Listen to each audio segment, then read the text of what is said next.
Sometimes my son can become distressed, and on occasion he's become unable to manage it, like a little bit rough, violent. If he becomes seriously dysregulated, what can I do? It kind of very much depends on the age and the stage and the developmental level. Obviously, if somebody's presenting with really serious violence, like going to stab someone or something like that with a knife, then the first thing to do would be to exit everyone safely who can be exited from the environment, so to make the environment as safe as you can. In those kind of scenarios, it would be best to ring the police where there's imminent risk of danger. If it's not to that kind of level, you may require some support from other people, so you might want to ring a trusted friend or a relative that you know is really helpful in those kind of scenarios. It could be, if it was kind of quite a violent kind of situation and you weren't sure how to handle it, you could potentially ring the CAF emergency service, and they might be able to give you some advice as well. Generally, it's hard to make those kind of decisions in the moment, and it's useful to have kind of thought through a plan or talked through a plan when things are reasonably settled, so that you and your child kind of know what you're going to do if that kind of scenario kind of happens.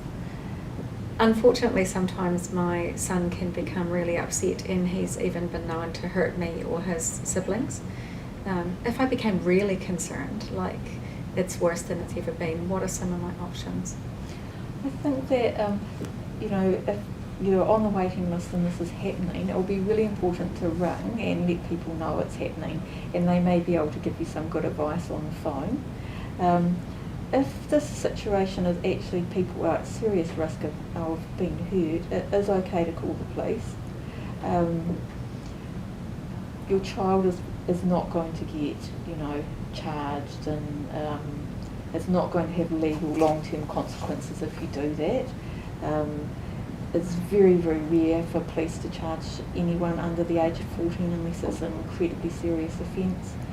So the reality is they can help come and de-escalate the situation in really urgent and emergency situations, and it does put a little bit of a clear message to the young person that actually it's not okay to be punching your mother or smashing TVs or stabbing the door. It's not okay.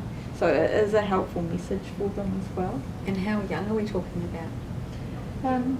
It's situations where you as a parent feel really unsafe and feel that someone is going to get hurt. The age of the child isn't quite so relevant, because some children at even quite young ages can be very, very violent. It's the risk that you are perceiving. Can CAF help? Can they come out and help us? Unfortunately, no, we don't have any ability to do that. So you could get some advice on the phone if you ring the team via the duty worker. Otherwise, I'm sorry, we can't do that. What signs can I be looking out for to assess the risk that my child faces around hurting themselves or others? Yeah, that's a really good question, because sometimes it's really hard for parents to tell, because sometimes young people keep that information really close to their chests and don't always share it. So the most important thing you can do is to try and keep the lines of communication as open as you possibly can. So hopefully they will tell you if things are getting worse. But other things that you could kind of look for would be things like they're increasingly withdrawing, they're cutting themselves off from their friends, they're stopping doing things that they normally would enjoy, they may be researching ways to harm themselves online, they may be giving away things that are really important to them to other people. You may even find a suicide note, you might find stashed pills, that kind of thing. They would be all kinds of signs that the situation is getting more serious, and that they would definitely be worth ringing and alerting the team to. If my child has said that they want to kill themselves right now, and in fact they've said it every day this week, how seriously should I treat that? I think it's really important to talk to them about it and try and find out what you can. sometimes there's really obvious reasons that young people are saying things like that, like they've been bullied at school or they've just broken up with their boyfriend, and there might be some really practical things that you can do to support them. But clearly I think if they're repeatedly saying that, that is something that you do need to ring the team and talk to them about. It may be that their appointment needs to be brought forward. How long after I've been accepted to be on the wait list should I wait before I contact you to find out why I haven't had an appointment made yet? You'll be rung every 3 months when you're on the wait list. So someone will ring who's in the team, one of the more experienced clinicians, and they'll check out how things are going. They'll check if there's any other supports they can suggest while you're waiting.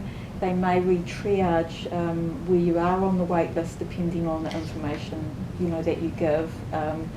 Obviously situations can change dramatically. Some people get better and decide they no longer want to be on the wait list, and other people the situation's obviously deteriorating and they need to be seen quicker. So yeah, that's kind of what happens. And you, of course, if the situation changes, you should ring us. So in the initial letter you get, it'll give you some information about how to contact the service if the situation's changing and you're concerned. So definitely ring and let us know if you're concerned. And also it will give you some information about other things that you might want to do, like e-therapies or other NGOs that could possibly help in the meantime. So yeah, definitely ring if the situation's deteriorating.